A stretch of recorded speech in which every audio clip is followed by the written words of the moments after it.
জলের থেকে চকচকে সেই উঠল জলহস্তি, বলল হেসে করব আমি সিংহের সাথে দোস্তি। গোঁফ ফুলিয়ে বলল সিংহ দোস্তিতে সে রাজি, কিন্তু আগে খাও তো দেখি 7 বার ডিগবাজি। এই পাখিটা শালিক ঘুঘু, ওই পাখিটা টিয়ে, ভারত ছেড়ে উঠছে ওরা 0 পয়েন্ট দিয়ে। একটু পরেই পেরিয়ে যাবে বাংলাদেশের পার, পাখির জীবন এদেশ ওদেশ সবই একাকার। একটা বাংলাদেশের পেপার, তাও আবার কি 5 পয়সার ডাক টিকিটে, 5 পয়সার ডাক টিকিটে আমার বাড়িতে পেপার পৌঁছে গেল। সুপ্রিয় সুধী, শুভেচ্ছা জানাচ্ছি চিটং লাইভ আয়োজিত আলাপন অনুষ্ঠান থেকে। আপনারা যে যেখানে আছেন ভালো থাকবেন, সুন্দর থাকবেন। আমরা আজ আলাপনে আমন্ত্রণ জানিয়েছি পশ্চিমবঙ্গের বিশিষ্ট শিশু সাহিত্যিক, ছড়াকার, ছড়া শিল্পী স্বপন কুমার রায়কে। আমাদের আজকের এই প্রিয় অতিথির সঙ্গে থাকব, শুনব ছড়া আড্ডা, ছড়া নিয়ে কথা, লেখালেখি নিয়ে কথা এবং তার নিজের ছড়া। স্বপন কুমার রায় অনেক দিন পর এলেন বাংলাদেশে। আমরা একই ভাষাভাষীর লোক, শুধুমাত্র কাঁটাতারের বেড়া দিয়ে মাঝখানে আমরা দুদেশ বিভক্ত হয়েছি। কেমন লাগছে? অনেক অনেক ধন্যবাদ জিন্না ভাই, আর ধন্যবাদ আলাপনের সবাইকে। আমি চিটাগাংয়ের এখানে আসতে পেরে নিজেকে গর্বিত মনে করছি। খুবই ভালো লাগছে যে শুধুমাত্র সাহিত্যের মিলন মেলা ঘটল, এবং শুধুমাত্র সাহিত্য করি বলেই আজকে ভারত ছেড়েও আমি বাংলাদেশের বিখ্যাত এই চট্টগ্রাম শহরে আসতে পেরেছি। এটা আমার গর্বের। আমরা যে কথাটি বলছিলাম যে আমরা কাঁটাতারের বেড়ায় শুধু আমরা আজ বিভক্ত, এই প্রসঙ্গে আপনার একটা ছড়া আছে। আজকের এই অনুষ্ঠানটা ওই ছড়া দিয়ে শুরু করতে চাই। এই পাখিটা শালিক ঘুঘু, ওই পাখিটা টিয়ে, ভারত ছেড়ে উঠছে ওরা 0 পয়েন্ট দিয়ে। একটু পরেই পেরিয়ে যাবে বাংলাদেশের পার, পাখির জীবন এদেশ ওদেশ সবই একাকার। এদেশ থেকে ছুটছে বাতাস, খেলছে বাংলাদেশে, ওদেশ থেকে হাসনো হেনার গন্ধ আসছে ভেসে। এই দেশে যে পাট ধান ক্ষেত, বেগুন গাছের সারি, ওই দেশে তো একই বাগান, নারকেল সুপারি। এই দেশে যে সেগুন গাছে সোনার বরণ ফুল, ওই দেশে তো দেখে এলাম সব একই বিলকুল। এই দেশে আম জারুল শিরিষ, বটপাকুড়ের বন, দুই দেশে বাঁশ বনের মাঝে বাতাস সারাক্ষণ। তবে কেন কাঁটা তারে দুদেশ রাখছো করে ভাগ, এক কলিজার মধ্যিখানে আঁকছো কেন দাগ? আমার মনে হয়েছিল আমি যখন আসছি, একটা মনের ভিতরে যেন একটা আলাদা অনুভূতি হচ্ছে যে আমার ভাষা বাংলা, বাংলাদেশের ভাষা বাংলা, তবু আমরা যেন কেন একের থেকে অন্য আলাদা। তাই আমি এটা লিখে ফেললাম। আপনি তো সেই দীর্ঘদিন থেকে লিখছেন। স্কুল জীবনে একেবারেই প্রথম ক্লাস থেকে শুরু করে প্রবেশিকা পরীক্ষা পর্যন্ত প্রথম হয়ে আসছেন, এবং তখন থেকেই লেখালেখির জীবনের শুরু। দৈনিক ইত্তেফাক, বাংলাদেশের দৈনিক বাংলা, কচিকাচার আসর, আমাদের চট্টগ্রামেরও পত্রপত্রিকা, সিলেটের অনেক পত্রপত্রিকা আপনার ছড়া বেরিয়েছে, ছড়া আমরা পেয়েছি, প্রকাশ করেছেন আপনি। তো এই যে ছড়া লেখালেখি কিভাবে শুরু করলেন? দেখুন, একটা জিনিস যে ছোটোবেলা থেকেই যখন স্কুলে পড়াশুনো করি, সেই পড়াশুনোর সময়ের থেকে যেন ছড়ার ছন্দটা মনের মধ্যে যেন আকৃষ্ট করে। আমি সেই মাধ্যমিকের আগে থেকেই আমি ছড়া লেখা, তারপর থেকে আমি শুরু করি। আমার মনে আছে 71-এর যখন আমি খুব ছোট্ট, তখন ছোট, আমি তখন ক্লাস 4-5 এরকম সময়ে, তখন যে যুদ্ধ হচ্ছে, আমি সেই সময়েও একটা লেখা লিখে ফেলেছিলাম। যাই হোক, সেই লেখা আমার কাছে আর নেই, আমার অনেকটা ভুলেও গেছি যে মুজিব নিয়ে আমার লেখা ছিল। তার পরবর্তীকালে আমি দৈনিক সিলেট বাণীর, জানি না কেমনভাবে আমি তার ঠিকানা পেয়েছিলাম। তখন তো আমাদের মোবাইল ছিল না, মেল ছিল না, আমি একদম এক গ্রামের ছেলে। তো আমি বাই পোস্টে একটা ছড়া পাঠিয়ে দিলাম, দৈনিক সিলেট বাণীর সিলেটে আমি একটা ছড়া পাঠিয়ে দিলাম।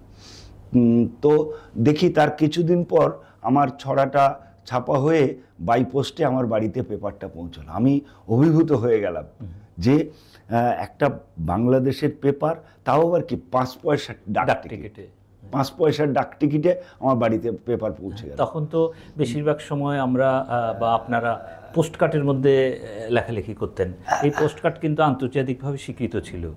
হ্যাঁ, আমার সেই সময় পোস্ট কার্ডে ছাড়া তো আর পাঠানো যাবে না। ইনল্যান্ড লেটার ছিল আমার ইন্ডিয়াতে, আর ছিল খাম ছিল, তো সেগুলোতে পাঠানো যাবে না ইন্টারন্যাশনাল, শুধুমাত্র পোস্ট কার্ডে। ইভেন পোস্ট কার্ডে আমি কুষ্টিয়া মিল লাইন, সেখানের একটা পত্রিকা আমি আমার এক কবি বন্ধুর কাছ থেকে পেয়েছিলাম, আমি সেখানে লেখা পাঠিয়ে দিলাম। সেই পত্রিকাও আমার কাছে বাই পোস্টে আমার কাছে পৌঁছালো। মানে তখন এত আনন্দ যে একটা ভোলা যায় না। তার পরবর্তীকালে আমি ইত্তেফাকে লিখছি, আমি দৈনিক পূর্বদেশে লিখছি, আমি হচ্ছে দৈনিক বাংলাদেশের খবর এবং ভোরের কাগজ, এরকম এছাড়াও তো বিভিন্ন পত্রপত্রিকা লিখেছেন আপনি। আচ্ছা, এই যে আমাদের, যেহেতু আপনি মুক্তিযুদ্ধের কথা বললেন, আমাদের স্বাধীনতা যুদ্ধের কথা বললেন, বিজয় মাসে বাংলাদেশের বন্ধুদের জন্য আপনার কোনো লেখা আছে কিনা? স্বাধীন থাকার মানে, আজকে আকাশে লাল সূর্যটা উজ্জ্বল আরো বেশ, বাতাসে নানান ফুলের গন্ধ, খুশি খুশি সন্দেশ। আজকে গাছের পাতারা দিয়েছে গাঢ় সবুজের ডাক, মসজিদে ওই আজানের সুর, মন্দিরে বাজে শাঁখ। আজকে দোয়েল কোয়েল শ্যামারা গাইছে নতুন সুর, সকল ব্যথা দুঃখকে ভুলে হাওয়া বয় ফুরফুর। আজকে পুকুরে বিলে ফুটে আছে লাল শালুকের ফুল, পদ্মা মেঘনা ঢেউ তুলে দেখো খুশিতে কি মশগুল। কিসের জন্যে, কিসের জন্যে তাও মনে নেই, এলো যে ডিসেম্বর, চারিদিকে দেখো আলো ঝলমল, বাংলাদেশের ঘর। সেই দিনগুলি মনে নেই বুঝি, লক্ষ প্রাণের দানে দেশের মানুষ সবাই বুঝেছে স্বাধীন থাকার মানে। স্বাধীন থাকার মানে দেশের মানুষ সবাই বুঝে, এ দেশের মানুষ যেমন বুঝছে ও দেশের মানুষও বুঝে। মূলত আপনি শিশু সাহিত্য নিয়ে কাজ করেন, শিশুদের নিয়ে আপনার কাজ। শিশুদেরকে মূলত ঠকানো যায় না, বড়দেরকে বুড়োদেরকে যতটা ঠকানো যায় শিশুদের ঠকানো যায় না, সম্ভব হয় না। এই শিশুতোষ লেখা থেকে আমরা দু একটা ছড়া শুনবো আপনার। ছড়া, দেখুন, ছড়া বলতে আমরা এখন যেটা বুঝি সেটা তো ছড়া সেইভাবে লেখা খুব কঠিন। তো ছড়া লেখা সবার মধ্যে হয় না, পাওয়া যায় না। আমার কাছেও কঠিন, কারণ আমরা যেটা লিখি তার অধিকাংশই কিশোর কবিতা। তবে ছড়ার আমার অনেকগুলো বই আছে, সে বই আমাদের দেশে ডিস্ট্রিক্ট প্রাইমারি এডুকেশন প্রোগ্রামে সেগুলো সরকারিভাবে নেওয়াও হয়েছে। আমি তাদের থেকে দু একটা ছড়া, একদম ছোট ছোট, যেটা ছড়া বলতে বোঝায় সেটা আমি বলছি। যেমন হস্তির দোস্তি, জলের থেকে চকচকে সেই উঠল জল হস্তি, বলল হেসে করব আমি সিংহের সাথে দোস্তি। গোপ ফুলিয়ে বলল সিংহ দোস্তিতে সে রাজি, কিন্তু আগে খাও তো দেখি 7 বার ডিগবাজি। জলহস্তি ডিগবাজি খায়, বাঁদর বাজায় তালি, তাই না দেখে খেকশিয়ালি হাসতে থাকে কালি। আবার যেমন ধরুন, জলের থেকে চকচকে সেই একটা পুঁটি মাছ, পুকুর ঘাটের সিঁড়ির ওপর জুড়ল সেদিন নাচ। কি হলো রে, নাচ কেন রে, জানতে গেলাম যেই, ঝুপুস করে পড়ল জলে আর সেখানে নেই। আবার এমনও জায়গা, এমনও ছড়া যেটা ছড়া বল, চারদিকেতে জল থই থই থপাস থপাস ব্যাং, তালপুকুরে মেছো ভূতের লম্বা লম্বা ঠ্যাং। ঠ্যাং নয় সে, ঠ্যাং নয় সে, বিরাট যেন বাঁশ, গপ গপা গপ মাছ খায় সে, ছাড়ায় না তো আঁশ। এই যে মানে ভূত ভূত একটা ছোটদের কাছে একটা চরিত্র, যেটা ওদের কাছে খুব ইন্টারেস্টিং চরিত্র, কিন্তু ভূত সে মাছ খায়, এটাও সে ছোটরা শুনছে, কিন্তু মাছ ভূতকে আঁশ ছাড়ায়। এই যে ছড়াটার মধ্যে এই জায়গাগুলো আছে। আবার মানে এমন ছড়া আছে যেটা, পাখি বলল গাছ তোর নাকি প্রাণ আছে, করনা দেখি নাচ। পাখি বলল গাছ তোর নাকি প্রাণ আছে, করনা দেখি নাচ। গাছ বলল পাখি প্রাণ শুধু নয় মনও আছে, তোর বাসা তাই রাখি।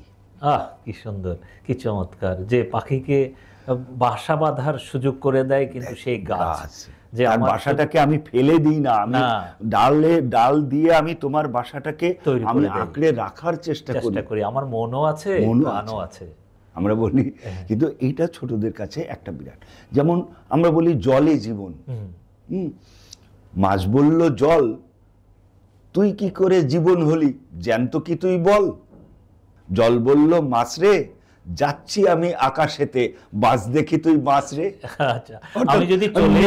যদি আমি উড়ে যাই তাহলে তুই বাঁচবি কেমন, তাহলে তুই বোঝ তোর জীবন আমার কাছে, আমি নিয়ন্ত্রণ করছি। জলই কেন জীবন, এটা দিয়ে মানে বোঝানো, ছড়ার মধ্যে দিয়ে বোঝানো। আমরা যারা এই বয়সে পৌঁছেছি প্রত্যেকের কাছেই ছোটবেলাটা যেন একটা স্বপ্নের, এখনো সে স্বপ্ন দেখায়। তাই আমি লিখলাম, ও আমার ছোট্টবেলা, ও আমার খেলনা পাতি, আয় না আজ দুপুরে সকলে খেলায় মাতি। ও আমার পাকা খেজুর, জামরুল আমের গুটি, কে কটা কুড়িয়ে পাবো রোজ ভোর বেলায় উঠি। ও আমার ছোট্টবেলা, ও আমার ফুলের কুড়ি, সারা মাঠ সফেদ সুতো, ছেড়েছে চাঁদের বুড়ি। শীষ দেয় টুনটুনিটা, বুলবুলি শালিক টিয়ে, কাঁচা টক কুলের আচার জমেছে লঙ্কা দিয়ে। ও আমার ছোট্টবেলা, ও আমার চাঁদ সদাগর, প্রিয় সেই কিরণমালা, স্বপ্নের ক্ষীর নদী চর। ছুটে যাই পাতালপুরি, ছুঁয়ে দিই সোনার কাঠি, আশা ঠিক পাবই ফিরে, কাছে ফের সেই বেলাটি। ও আমার ছোট্টবেলা, ও আমার গানের কলি, বসি চল আজকে ছাদে দুজনের গল্প বলি। মিটমিট তারার রাতে দুহাতে জ্যোৎস্না মাখাস, আজও তুই তেমনি করে আমাকে স্বপ্ন আকাশ। আজও তুই তেমনি করে আমাকে স্বপ্ন আকাশ। এই যে স্বপ্ন, সেই স্বপ্ন ওই আমাকে লেখার প্রেরণা যোগায়। তাই আমি বলি, আমি স্বপ্নের ফেরিওয়ালা, আমি স্বপ্নের ফেরিওয়ালা, রোজ স্বপ্নকে বেঁচে যাই। পাহাড় চূড়ায় নদীর কিনারে ছোট ছোট নুড়ি দোল খেতে পারে, তাদের নিয়েই একলাটি আমি হেঁকে বলি রোশনাই। আমি স্বপ্নের ফেরিওয়ালা, গাই স্বপ্নের গুণগান, দুহাতে নেবে কি না নিলেই ফাঁকি, ভেসে যায় দেখো ওই চাঁদ পাখি। অতীতে যে ছিল আগামীতে রবে চিরকাল অম্লান। আমি স্বপ্নের ফেরিওয়ালা, গাই স্বপ্নের গুণগান। আমি স্বপ্নের ফেরিওয়ালা, সযতনে তাকে ছুঁই, কচি কাঁচা থেকে মহিরুহ কত, আবেগে ভাসি না হই সংযত। ইচ্ছে তো করে মনটাকে রোজ তারার আলোয় ধুই। স্বপ্ন বাগান বানিয়েছি আমি, স্বপ্নের চারা রুই। আমি স্বপ্নের ফেরিওয়ালা, সযতনে তাকে ছুঁই। ছোটবেলায় আমি দেখেছি যে পূর্ণিমা চাঁদ সম্পূর্ণ গোল, তারপর আস্তে আস্তে প্রতিদিন চাঁদটা ছোট হয়ে যাচ্ছে। এখন আমরা যখন বুঝতাম না, বা আমরা যখন বুঝি না অমাবস্যা পূর্ণিমা কিভাবে হয়, ছোটদের কাছে তো এই ভাবনাটা আসে না যতক্ষণ না তারা অন্তত মানে সেই জায়গার মতো তারা বড় হচ্ছে, এইগুলো বোঝার মতো পড়াশুনোর মধ্যে দিয়ে। তখন ছোটরা কি ভাবছে, চাঁদটাকে যেন প্রতিদিন ভাঙে, যে ভাঙে দুষ্টু ভারী, আকাশ থেকে চাঁদ চুরি হবে কখনো ভাবতে পারি। গোল থালা যেন রূপো দিয়ে গড়া, এমন কোথায় পাবে, সেই থালা ভেঙে চুরি হয়ে গেল। জানি না কেমন ভাবে ভেসেছিল চাঁদ আকাশের নীলে, সেইখান থেকে চুরি দেখলো না কেউ কোনখানে চোর করছিল ঘোরাঘুরি। কোন ফাঁকে সে উঠল আকাশে, পড়ল না কারো চোখে, সারা রাত জেগে ধরব চোরকে, কে আজ আমাকে রোখে। হ্যাঁ, খুব সুন্দর। মানে চাঁদটা যে দিন দিন ছোট হয়ে আসছে, এটা কিভাবে হলো এবং কিভাবে একসময় অমাবস্যায় চলে আসলো, চাঁদ আর দেখা যাচ্ছে না, চুরি হয়ে গেল চাঁদ। তো স্বপনদা, একটা আপনার বাংলাদেশে তো এর আগে এসছেন, চট্টগ্রামে এই প্রথম। তো এই আমাদের দেশে আসার কোনো সুখ স্মৃতি আপনার আছে কিনা, সেটা আমরা একটু জানতে চাই, প্রিয় দর্শকদের জানাবেন। অনেক স্মৃতি আছে, অনেক স্মৃতি আছে বলতে আমি এতদিন দীর্ঘদিন ধরে আমি বাংলাদেশে লিখি, কিন্তু আমি কোনোদিন বাংলাদেশে আসিনি। জাস্ট 1 বছর কয়েক মাস আগে আমি প্রথম আসি ঢাকাতে। আমি অভিভূত হয়ে যাই ঢাকার আমার কবি সাহিত্যিক বন্ধুদের আপ্যায়নে, আমন্ত্রণে। তারপরে আমি গেলাম কিশোরগঞ্জ চন্দ্রাবতী শিশু সাহিত্য উৎসবে। আমি তারপরে গেলাম যশোরে, ওখানে নড়াইলে একটা অনুষ্ঠানে। আমি অভিভূত হয়ে গেছি সবচেয়ে যে বাংলাদেশের দিনাজপুরে শব্দস্বর পত্রিকার অনুষ্ঠান, মানে অভিভূত হয়ে গেছি। আমার বন্ধুরা, তারেক রেজা আমার বন্ধু হয়েছেন, আপনাদের পূর্বতন তথ্য সংস্কৃতি মন্ত্রী নূর সাহেব, উনি আমার বন্ধু হয়েছেন, আমাকে ভালোবেসেছেন। আর সবচেয়ে যেটা মানে সুখময় স্মৃতি, সেটা হচ্ছে আমি আমার প্রিয় ও সুজন বড়ুয়া দাদার সঙ্গে আমি পরিচয় হতে পেরেছি। আমি অরুণ শীল, আমি জিন্না ভাইয়ের সঙ্গে, উৎপলকান্তি বড়ুয়ার সঙ্গে, আমি রহিম শাহর সঙ্গে আমি পরিচিত হতে পেরেছি। এটা আমার কাছে চাক্ষুষ। তাদের লেখা পড়তাম, তাদের সঙ্গে হচ্ছে মেসেজ বিনিময় হতো, কিন্তু তাদের তো দেখিনি আগে। আর যার কথা বললাম না, যার কথা বলতে হবে, সেটা হচ্ছে আমি পরশ ভাইয়ের সঙ্গে আমি বললাম যে আমি আমিরুল ভাইয়ের বাসায় যাব, আমিরুল ভাইয়ের সঙ্গে দেখা করব। তো আমিরুল ভাই বললেন ওনাকে আমার বাসায় নিয়ে এসো। ওনার বাসায় গেলাম, যাওয়ার পরে আমি আমার এই বই দুটো আমি ওনার হাতে আমি নিবেদন করলাম, যখন ওনাকে দিলাম, কিছু বলছেন না উনি, মানে বইটার পৃষ্ঠা উল্টে যাচ্ছেন। তারপরে বলছেন, স্বপনদা, আপনার সঙ্গে কেন আমার আগে পরিচয় হয়নি? আপনি যে এত ভালো লেখেন এটা আমার জানা ছিল না। আমরা যাদেরকে জানি পশ্চিমবঙ্গের, তারা কেউ আপনার কথাও বলেননি। তো এইটা আমার কাছে অনেক বড় পাওনা। উনি আমার বইটা পড়লেন, তারপরে বললেন যে আমি নিশ্চয়ই আপনাকে নিয়েও কিছু আমি লিখব। এইটা আমার কাছে সবচেয়ে বড় সুখস্মৃতির। উনি আমাকে অনেকগুলো বই উপহার দিলেন, এটা আমার সুখস্মৃতি। আচ্ছা, অনেক ধন্যবাদ স্বপন কুমার রায় আমাদের আজকের এই স্টুডিওতে চিটং লাইভের আলাপন অনুষ্ঠানে থাকবার জন্য। আপনার প্রতি কৃতজ্ঞতা জানাই, ধন্যবাদ জানাই। আবারও দেখা হবে কোনো এক সন্ধ্যায় আলাপন অনুষ্ঠানে। প্রিয় দর্শক, আজ আলাপন এখানে শেষ করছি। যে যেখানে যেমন আছেন ভালো থাকবেন, সুন্দর থাকবেন, সুস্থ থাকবেন। আজ এই পর্যন্তই। আল্লাহ হাফিজ। নমস্কার।